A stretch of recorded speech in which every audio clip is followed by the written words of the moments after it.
Hello. Had to get myself a drink before we start this. Hello. Happy Monday.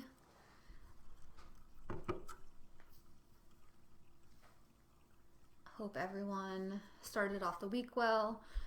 It was a beautiful day, which I think was a nice treat. There was a time is kind of getting tricky on me, but I think last week it was pretty rainy and dreary, and it was really hard to be, at home and stuck inside.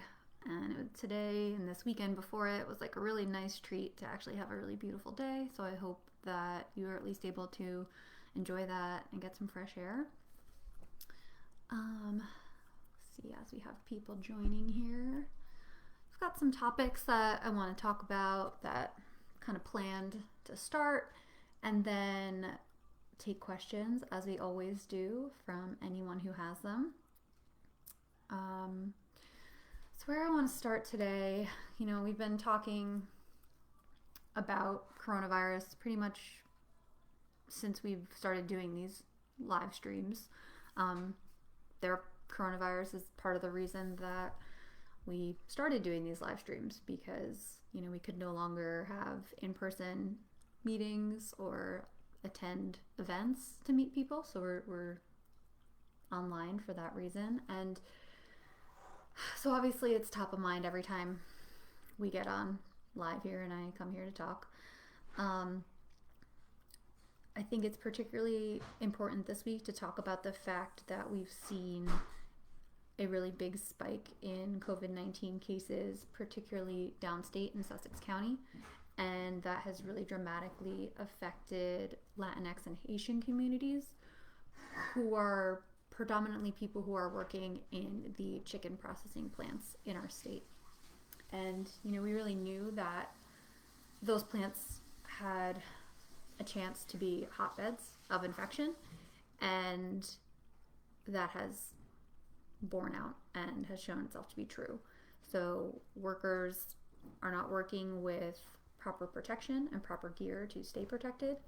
Many of them are unable to take off if they're sick. What also happens there is that a lot of the workers are actually contracted and have worse benefits than if you were a full-time employee who worked directly for the company.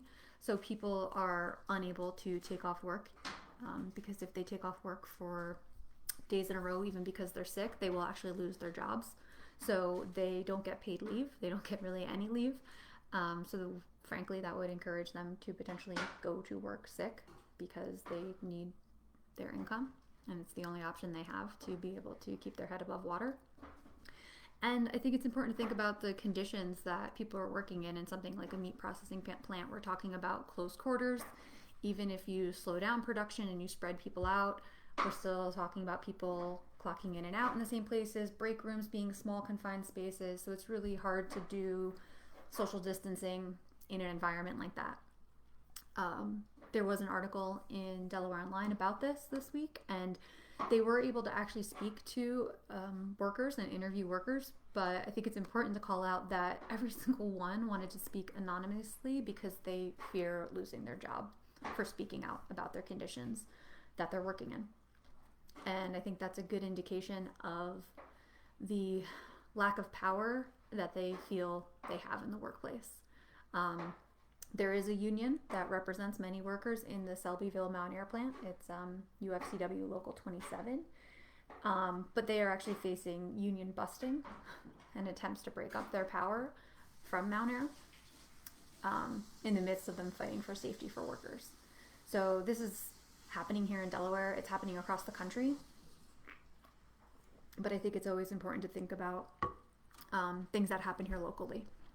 And this is definitely something that is affecting our own neighbors and our own Delawareans. And I think so often it's easy to see something even as big as this, and if it doesn't seem like it's hitting close to home, people maybe don't connect with it and don't recognize the ramifications of it, especially if you're in a position where you're able to work from home, continue being paid.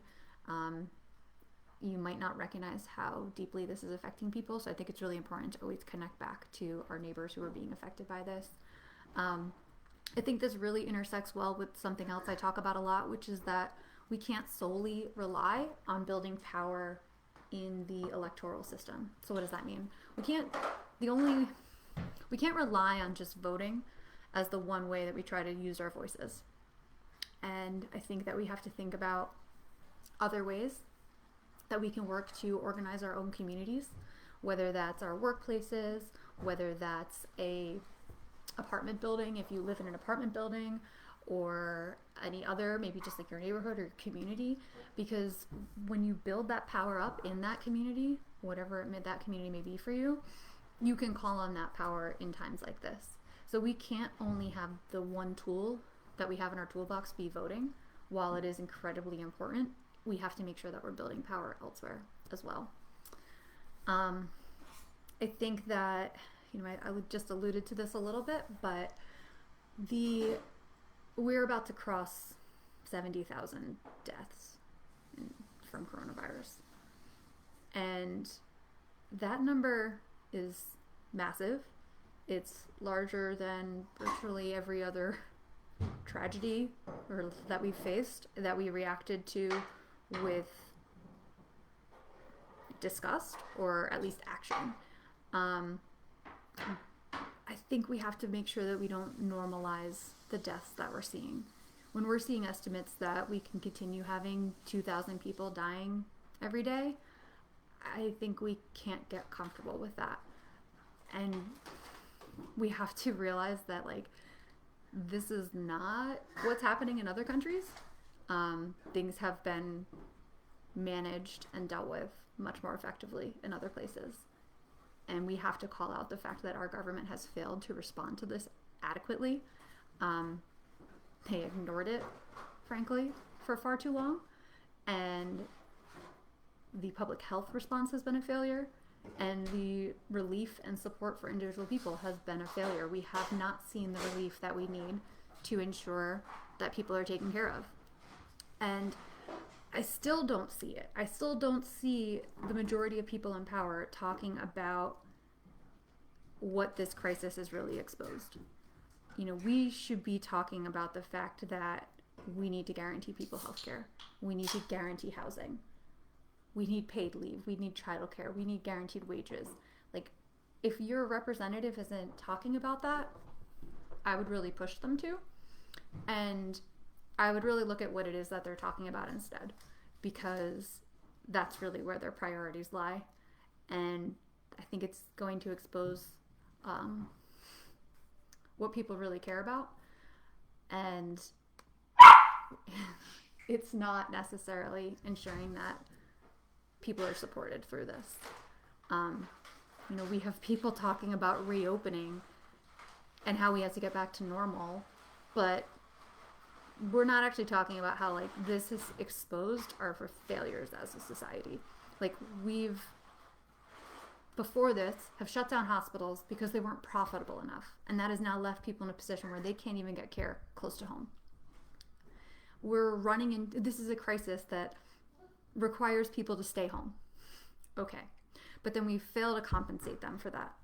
We fail to ensure that they can maintain stable housing. We've failed to ensure that they have food to survive. There was interviews with people today that I heard on NPR this morning about people who are actively deciding that we're going to have breakfast and we're going to just have coffee throughout the day to try to stave off our hunger, and then we'll have a small dinner, because they are in a position where they don't have the funds or food to be able to feed themselves through this crisis. These are basic human needs. These are the things that a government is actually supposed to exist to provide. And we don't have it. And again, wealthiest country in the history of the world, and we can't provide these things to our citizens? Of course we can. However, we won't, and we don't. And I think that's really the lesson we have to take away from this. And like I said, if you have representatives at the federal level who aren't talking about this, then I think you should really consider how you at least pressure them or think about replacing them, because that's not someone who's focused on the needs of people. So that's my little rant on our current situation right now. I'm really I'm disheartened by the response that we're seeing and by the fact that people are just turning so quickly to say, we got to get back to where we were, when back to where we were is exactly the reason that the response to this has been so poor. We don't need to go back. We need to go forward and make things better. All right, so as normal, we get some questions beforehand from offline, so I want to answer a few of those. First one was, did you enjoy your first time playing Dungeons and Dragons, and will you do it again? So for anyone who doesn't know, myself and the team played a game of Dungeons and Dragons this weekend. The majority of us had never played before, which is very challenging, I think. Shout out to our dungeon master, a member of our team, Will, who I think was very patient and kind with us because we mostly just kept asking him what the heck we were supposed to be doing. I think we all really wanted to understand why the things that were attacking us, and we had a real penchant for trying to charm them to our side or organize the goblins that were coming after us, which I think is a testament to the work that we're trying to do. And that's funny that it came out in Dungeons and Dragons too. But I definitely really enjoyed it. I find though that I have to be really careful with games. I felt this brought out in me the same feeling that like playing a video game will bring out, or frankly even like weirdly when the couple times I did like an escape room where I got like very obsessed with like figuring out the story and figuring out all the little idiosyncratic pieces and trying to work through it. So I think that even after we played for like 2 or 3 hours and everyone was like, it's time to shut it down and we'll pick up another time, I was like, why would we stop? We should keep going. We just got out of this cave. We have to keep going. So it's healthy to have other people who know when it's time to stop. I do think it would be awesome to do it again. I think that I would like to push for maybe a monthly game. Looking at the team here, I think it would be really fun to kind of keep that campaign going. Hopefully try to get better, so that, we don't torture our dungeon master with all of our kind of uninformed questions. But it was really fun, and I think I've mentioned this about our team quite a few times, but I am certainly grateful that I have a group of people that I actually enjoy spending time with, and that was great. All right, so another question we got before the stream started was, how would you fight against chemical pollution since it's such a big problem in our state? I think that's a great question because I think that often when we talk about environment now, we talk a lot about climate change, and I don't think anyone's necessarily forgetting about pollution, but it's not always the central part of the conversation. And for a state like Delaware, it is incredibly important to keep that centralized because we have been a dumping ground for polluters for generations. There are many Superfund sites across our state. We have actively right now poisoned wells in Blades, in Dover, in Milford, Millsboro also, and we've dealt with the explosion of a refinery, Motiva refinery, that they were fined for, but I would argue that was not enough to really remediate the issues there. Just recently, last year, or maybe now 2018, the Crota plant along the Delaware River had a gas spill that shut down the Delaware Memorial Bridge, caused gallons and gallons and gallons of water that was used to ensure that the plant didn't explode actually broke free and then ran out into our land and water. And the fines that Crota received for that were pretty small and essentially was like a slap on the wrist, and then the plant was able to just reopen without even letting the neighbors who are, within a mile or two of that plant know that it was happening and that they were coming back online. So I think what we've seen is that we can't rely on these companies to do what's right. A lot of these situations where we've had spills in our state or we've had accidents in our state were due to negligence. That happens in a lot of other states as well. When there was that major mining accident in West Virginia, a few years back, same thing. It was neglecting safety over and over until something catastrophic happened. So I think that shows us that we can't rely on these corporations to keep our land and air and water safe or their workers safe. I think we actually are going to need to create legislation that forces not only this stronger safety protocols, because we have legislation, but we don't have enforcement, right? What happens is if we put a law in place and then you don't actually enforce the law, it's effectively doesn't exist. What we need to be doing is actually funding enforcement to ensure that things are kept up to code. And then when accidents do happen or when contamination does happen, we actually have to require that those companies truly pay to clean it up. What ends up happening often is that they end up in settlements, going through court, fighting about the number, and it never really seems to be nearly enough to cover the damage that was actually done. So part of Green New Deal legislation has to focus on pollution and the chemical, in particular, damage that has been done to our air, land, and water. And I think what we have to do is actually mandate that the corporations responsible for chemical pollution are also responsible for the cleanup. It should not be a shared cost between the state where it happens and the corporation that perpetuated it. It should not be anything but the responsibility of the corporation, because they are profiting off of harming our environment. If they can profit off it, they can afford to clean it up. And I think that's something that has to be included in Green New Deal legislation in particular.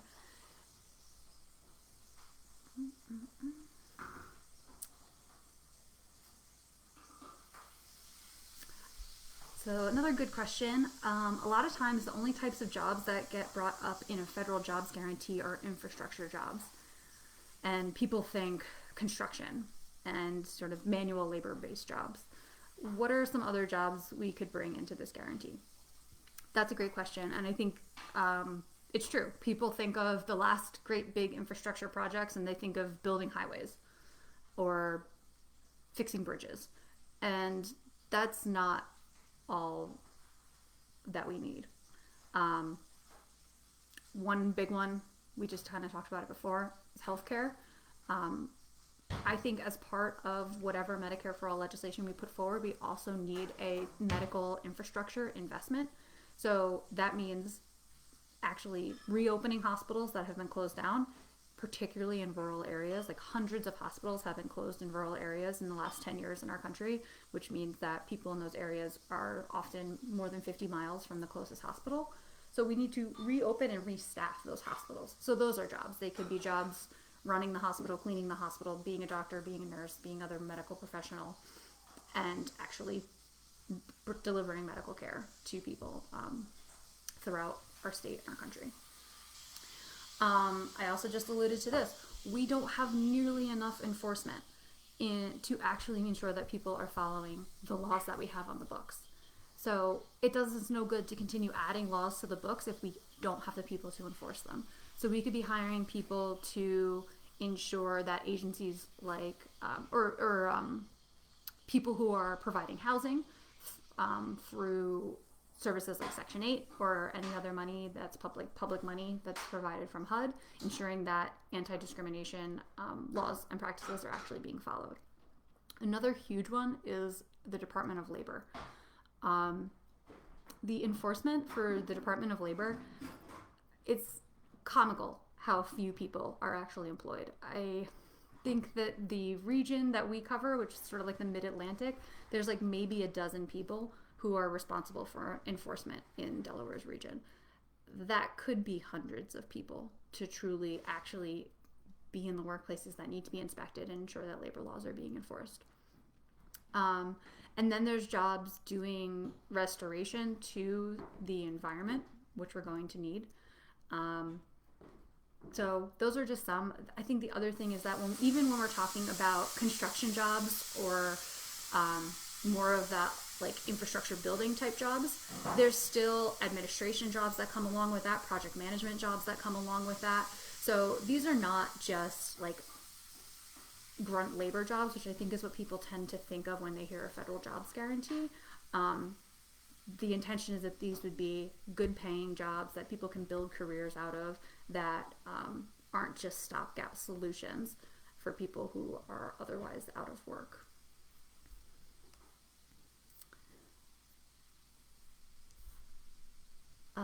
Charles kind of has a statement. Heard FEMA can provide up to $2,700 for families that qualify for financial help with funerals, but Trump won't release the money. Hope we can get legislation when you're a senator to make these funds more easily available to families. Same, like, it kind of keeps coming back to it. It's like we have these programs in place, but then we have people who either can't actually enforce the law or can't deliver or refuse to deliver on the programs. And I think that's one of the things that is so frustrating to people. It's like, okay, you hear this, okay, there's an opportunity that if you can't bury your dead in the times of crisis because you can't afford it, there's something available to you. But the effort that you probably have to go through to get it is likely a challenge. And that's not even when people are necessarily blocking it. And I think this goes for so many of the programs that we have. None of them are easy to interact with. They're all seemingly structured to make it as hard as possible for you to get the services that are actually available to you, or the funds that are available to you. And I think this is another good example. Like, even outside of there being a administration that seeks to obstruct justice and any sort of support to individual people, even if that wasn't there, things like that are still a challenge to get. My husband had to file for a PPP loan, a paycheck small business loan, for his workplace, and it took hours to get through the process. And when I saw something about how I saw the Swiss process, because they had a similar program where it was like, okay, you're a small business, we'll help you replace your payroll. The Swiss process took less than a minute. It was like a simple form: give us your tax ID, we'll pull your payroll, and we'll ensure that your people get paid. So stuff like that is another barrier that makes it so that even when we create programs, they don't get used nearly as much or as effectively as they should, because the process to engage with them is so challenging.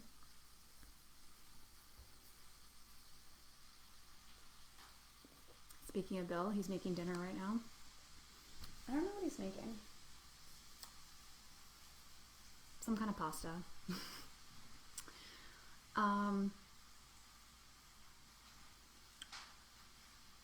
keep coming back to the meat processing plant thing. I mean, especially if you're someone who eats meat, you'd think that you'd want the conditions that is being processed in and handled in to be as clean as possible, and yet we have a situation where the workers who are doing that work feel unsafe. That's something that makes us all unsafe. If we don't have healthy workers, we don't have healthy products coming from those workers, particularly when we're talking about food. And we see this often even outside of coronavirus. Like, it's only a few years ago that we couldn't eat romaine lettuce because of the conditions that workers were required to work in that contaminated the food and the entire supply chain of that food. And I just keep thinking more and more about how the way we produce food in our country and the rigidity of the structure around it and the way it gets delivered is really something we have to think about. When we see people slaughtering chickens because their eggs aren't going to get used, like tens of thousands of chickens just getting killed because we don't have anywhere for their eggs to go, while people are starving because maybe those eggs were going into a supply chain for restaurants and they don't have any way to connect to the supply chain for food banks or for supermarkets or whatever that might be. When we see potatoes piling up because the market for them has shrunk because restaurants are closed, or the person who is going to buy them is no longer able to. But again, thousands of people in every nation, in every city, in every state across our country are lining up in miles long lines at food banks. Again, we have all of the stuff that we need. We have manufactured scarcity in our country. We have the idea that we can't feed everyone because of the way things work. But there is more than enough food here. The woman whose news story I heard this morning does not need to be starving herself. There's food to feed her. We just don't have, we haven't prioritized ensuring that we can deliver it to them. So I just keep coming back to the idea that, like, we have seen the fragility of the system in which we operate. If you hadn't seen it already, it is so evident right now. Why wouldn't we take action to fix that? Why wouldn't we say, we see the problems now, let's come up with solutions to fix them? The idea of just going right back, I know it feels like safe, and I know it feels like, you know, if you're lucky like me and you can keep working, work from home, I know it kind of feels like you're disconnected from the effects of these things, and it feels like, oh, I just want my life to go back to normal. If you've got kids at home and they're unable to go to school and you're trying to work, I can see how just wanting it to be March 1st again. But I think we really have to resist that, and I think we really have to think about, what does just going back mean? Just going back to where we were just means that the next time this comes along, we'll be in the exact same place. We'll have tens of millions of people lose their jobs. We'll have tens of millions of people lose healthcare. Or health insurance. It's debatable whether they were actually getting healthcare in the first place. We'll have people unable to put their kids in childcare. We'll have people unable to take sick leave. Like, nothing will have actually changed, and we'll have the same exact weaknesses unless we actually protect ourselves against them. So I just think it's important to keep reminding ourselves that normal wasn't okay. Even, normal wasn't okay for people who were already comfortable, because it allowed us to have this level of failure. But normal especially wasn't okay for people who weren't comfortable, for people who were working 2 and 3 jobs. I have been phone banking every weekend, reaching out to voters, talking about how the platform I'm running on will make their lives better and how they can join the fight to fight for these things that we deserve. And I had this great conversation with an Air Force veteran, and he said he's actually a stay-at-home dad, and he said something that I don't think I'll ever forget. He said, "It's too expensive for me to work." And the reason for that is because the costs of childcare. And when he and his family looked at him working versus him not, the costs that it would have taken to ensure that their kids were taken care of during the day outweighed the salary that he was able to get at his job. That is, again, a situation, like, we have to see that as a problem, because what it means beyond even just like, okay, our wages are so low and our childcare costs are so high that people literally can't make those two things work. Beyond that, well, most people, the only way they can possibly save for retirement is that they get a job where they can get a 401k, and they can hope to sock some of that money away, and they can hope they get an okay match from their company to try to save up some money so that maybe they can retire with some dignity. If you don't work, that is not an option for you. So if you don't have a job, you're also unable to have a retirement with any sort of like ability to really survive, because the idea of surviving on Social Security right now is unlikely. So when we have entire frankly, generations of people who are unable to work because of the costs of ensuring their children are taken care of. That means we're also going to have an entire generation of people who don't have retirement because we've relied on the individual to fund their own retirement.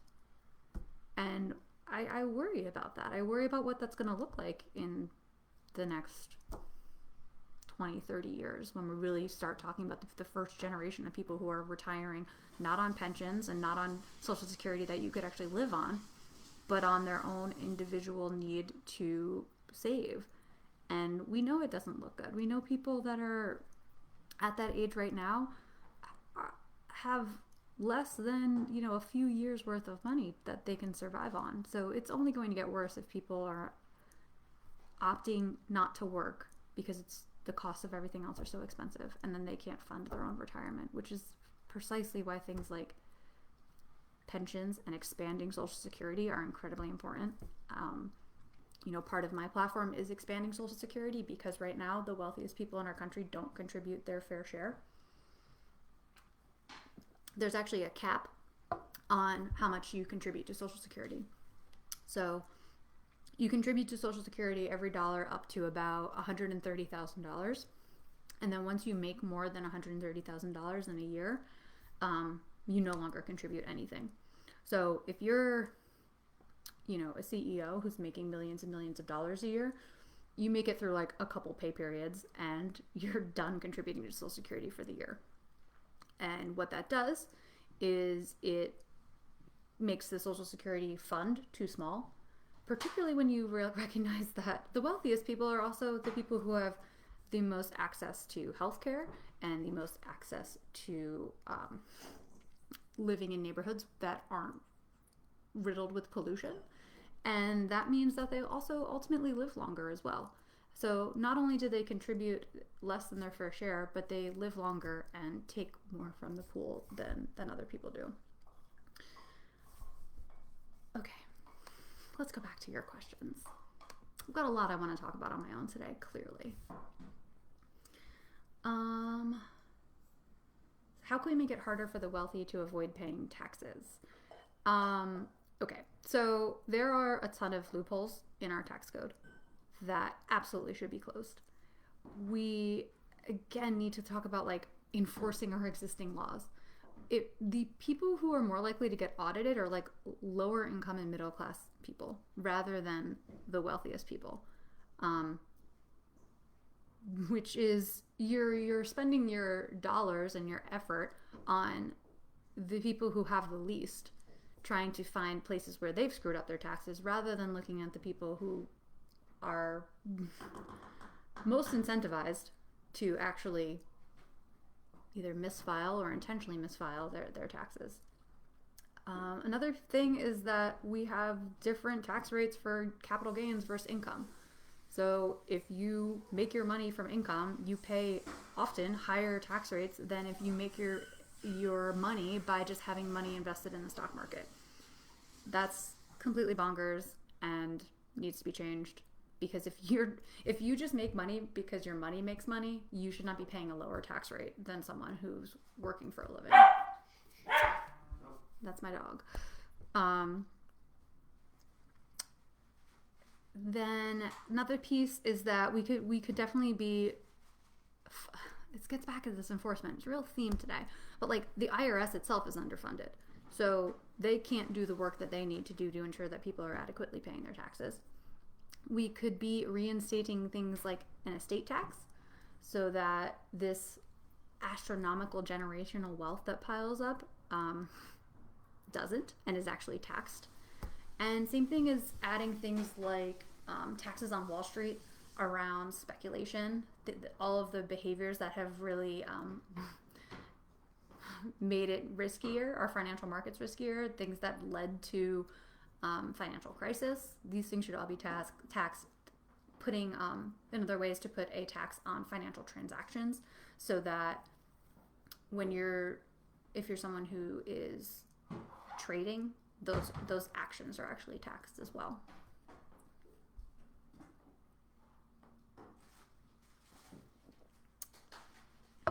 And it gets back to the same thing, like, particularly with stock market and 401ks. I think a lot of times people will say things like, well, you don't want this company's stock to go down because the employees and the workers also have stock in the company. Or the employees and the workers, they also have their money in the stock market. But there's a real difference in having a 401k that is most likely invested in index funds or other sort of like mutual fund type vehicles than buying individual stocks on a large scale and transacting actively.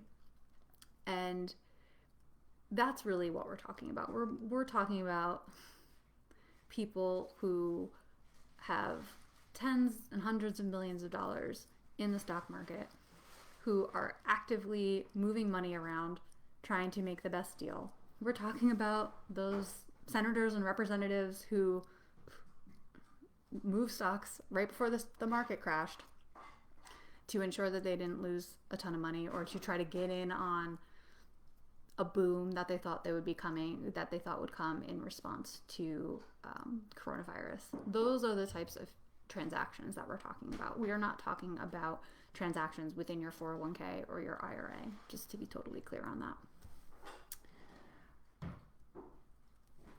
Because I think it's important to call out that difference, because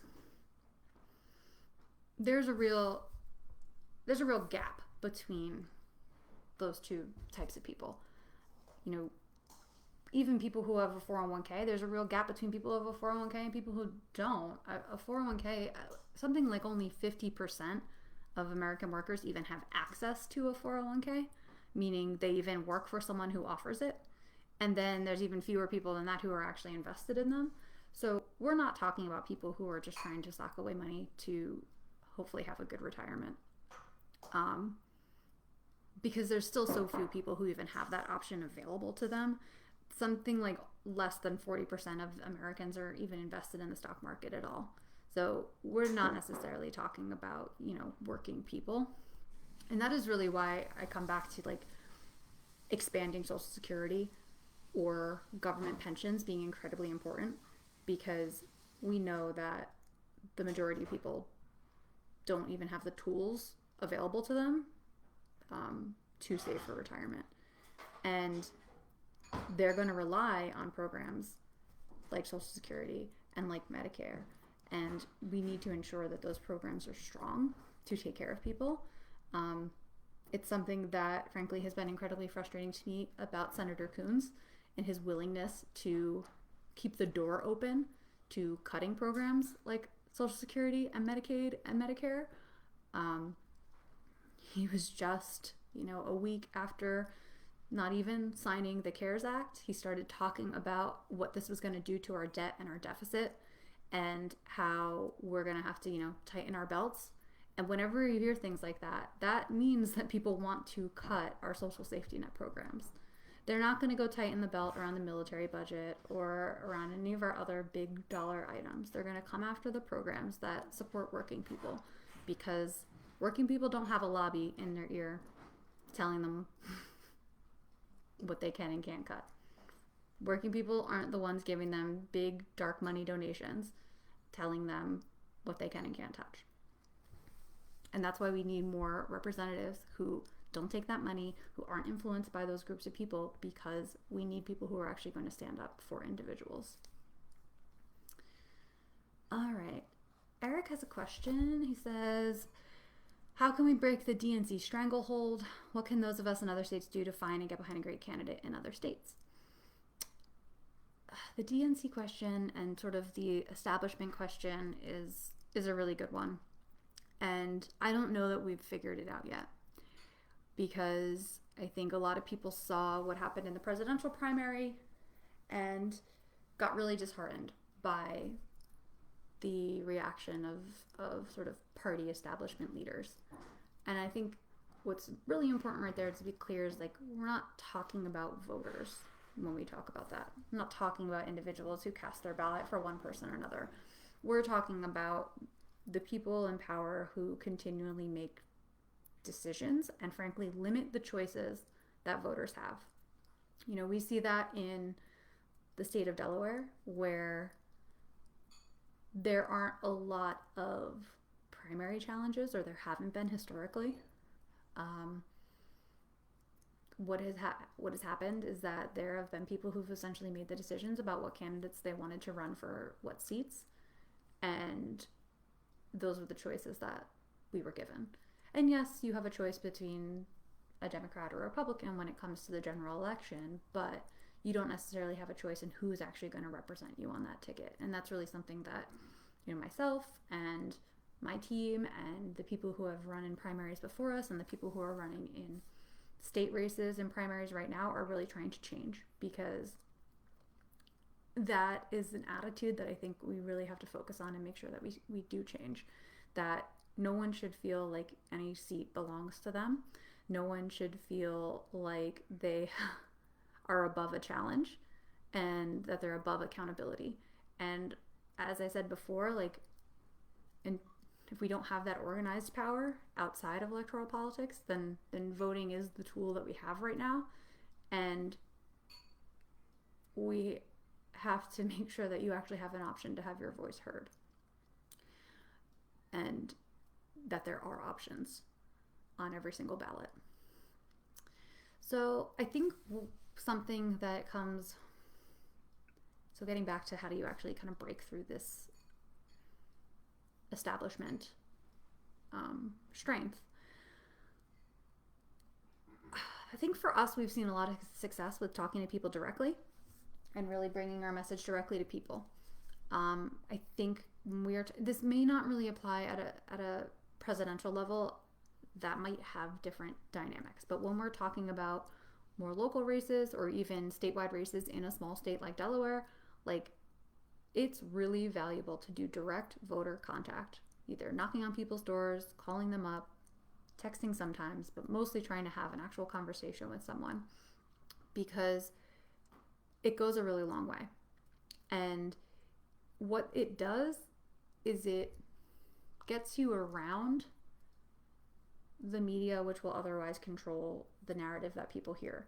And I think that's the other really integral thing that we have to think about, is how do we get independent media again?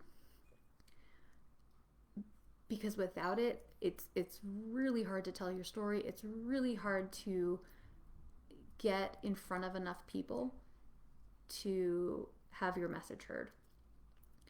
And there's really not a lot of motivation for existing media or more corporate-backed media to cover those stories. So I think really thinking about like progressive or left media that is independently funded in some way, shape, or form is going to be increasingly important, because when you look at who owns this kind of frankly small number of cable news channels that we have, and you take it all up to the top, it basically is like two people, both of whom have their own interest in who should be president, frankly, who are making donations and holding fundraisers for individual candidates. And it seems unlikely then, if they're making that level of investment in a candidate, that they would want the news station, the cable news station or channel that they own and manage, to be working against the investments they're making in candidates. So I do think finding a way to break through media is really important. So that is why talking to voters directly is really important. But I think side to that is finding ways to create independent media. And I think it comes back to, again, organizing outside of every couple years and having that like ongoing continual conversation with your neighbors or coworkers or whoever your group is, to always be able to direct them towards action. Because I think when we have that power built up, and when we can say specifically these are the demands that we have, I think that is what's going to start to chip away at this. It being a more concerted effort and a more directed effort, and driven by volume of voices. As for finding candidates in other states, there are some good resources. I'm trying to think of like where I've seen, there's some people who've put together like spreadsheets or databases of candidates when they're trying to just say like, okay, who is a more progressive candidate who is running in whatever race across every state. So there are some people who have put together tools like that. I can't think of exactly who they are off the top of my head, and I apologize. But those things do exist so that you can actually go and like find your state and find candidates that are local to you. So if I can dig those up, I'll try to put them in the chat as a response as well. You can look at some of the endorsers and see who they've endorsed. So if you, for example, like if you care deeply about the environment, maybe go see who organizations like 350 Action or Sunrise Movement have endorsed, because you'll be able to find candidates that then align with the issue that you care about the most. So I think maybe taking the route of even finding like what's an organization that endorses candidates that aligns with your values, and then see who they've endorsed and see if there's anyone local to you. If you have gotten to a point where like your state, everyone has already filed for the ballot, you can actually see who is filed to run. Usually the state board of elections or whoever it is that runs the elections in a state will put that information out, and you can just go and just see who's running even locally. So at least you can figure out if there's someone who does align with your values locally. But I think if you wanted to care about someone outside of even your local district or state, then some of those other techniques would be good ways to find people.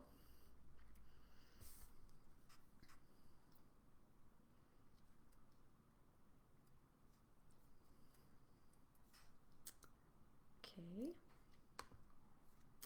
One sec.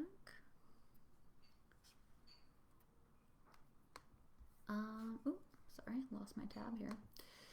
What's an aspect of your campaign you wish the media would report on?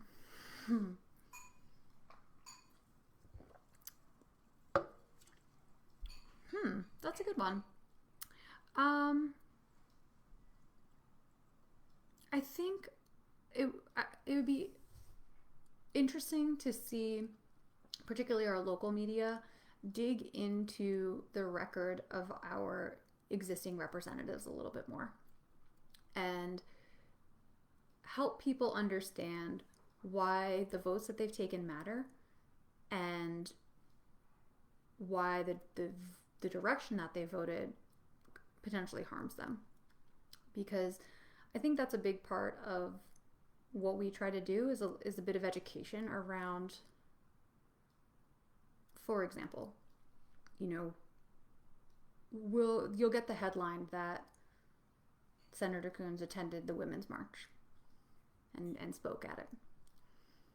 But you don't get the headline that says Senator Coons broke with Democrats and sided with Republicans to confirm a Trump judge who is actively anti-choice, or to confirm the Health and Human Services Secretary who is actively anti-choice. And those are the things that actually matter. So while it's nice to see your representatives out in the community participating in events, that's not actually the work that matters. And that's not going to be the stuff that actually directly affects your life.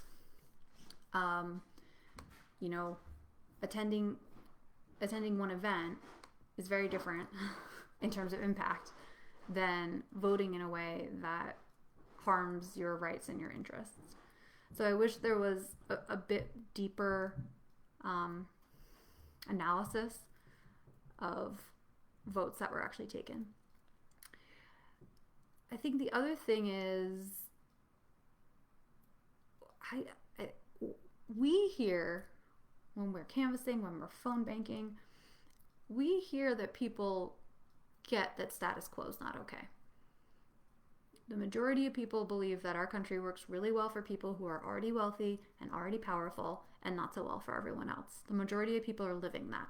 They're working multiple jobs, they're working 7 days a week, they're struggling to pay for childcare costs, they're struggling with debt that has made it so that they can't buy a house or a car or have kids. People are struggling every single day. They don't think things are okay. And I would love for more of those stories to get out, and not to come out in a way that tries to trigger guilt or pity from people, because what people don't need is charity. What they need is like solidarity and people standing together and saying, we're going to fight for things to be better. And I think hearing more of those stories, if the voices of the voters that we talk to every single day while we are phone banking were more prevalent in the stories that we hear in our media, I think more people would recognize that our campaign is strong and this race is incredibly winnable because people agree with the things that we are fighting for. And it's not just because we're telling them what they want to hear or whatever other like arguments you'll hear from people who want to maintain the status quo. If we're telling them what they want to hear, it's because it's what they need, and they are smart enough to know what would make their life better. And they want people who are actually going to fight to make their life better. So I would love to see more of the stories of people and giving them credit for knowing what they need in their lives. I think that would do a lot of work in making people realize that they can fight for better and demand more. And I think that's what our campaign is working to do. But media, and if those stories were being highlighted, then I think that it would be, frankly, a boon to our campaign.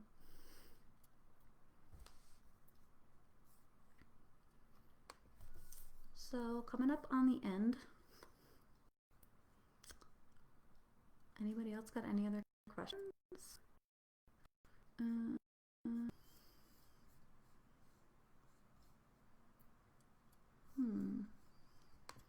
Trying to think of what's going on in my life.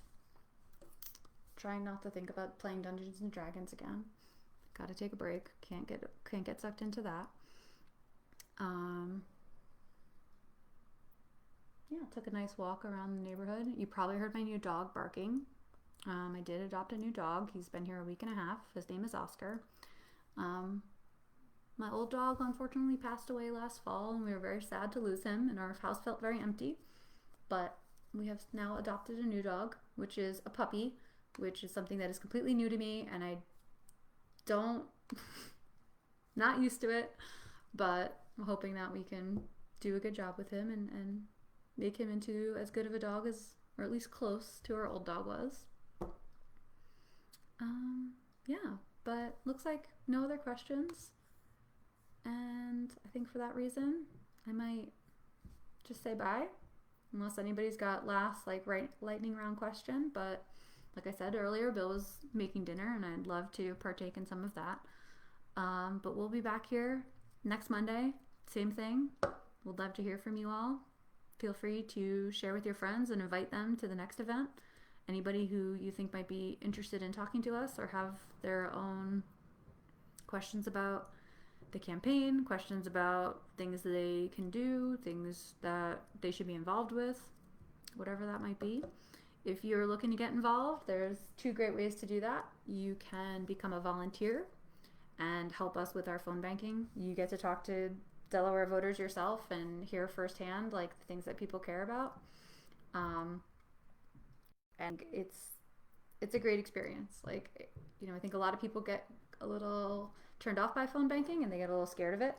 The first few calls, yeah, you feel a little silly or rocky, or you're not exactly sure because it feels a little awkward, like you're not having a genuine conversation. But when you start to get through that and realize that you should and can just have a genuine conversation with people. It's super smooth, and most people that pick up are actually willing to talk and share their stories with you. So volunteering, go to justfordelaware.com/volunteer to sign up. We'd love to have you on the team. And if you're in a position to make a donation, we would greatly appreciate that. We are coming off our best fundraising month of the year, not even just the year, the entire campaign was last month. So we are seeing people put their energy in volunteering and their dollars and donations behind this campaign because people recognize this is a real strong opportunity to get a seat in the Senate for progressive values, to start pushing these ideas and these policies and these programs that we know we need. So if you are able to make a donation, please do. You can go to justfordelaware.com/donate to do that. And thanks so much. And I hope you all have a great week. And we'll talk soon. Bye.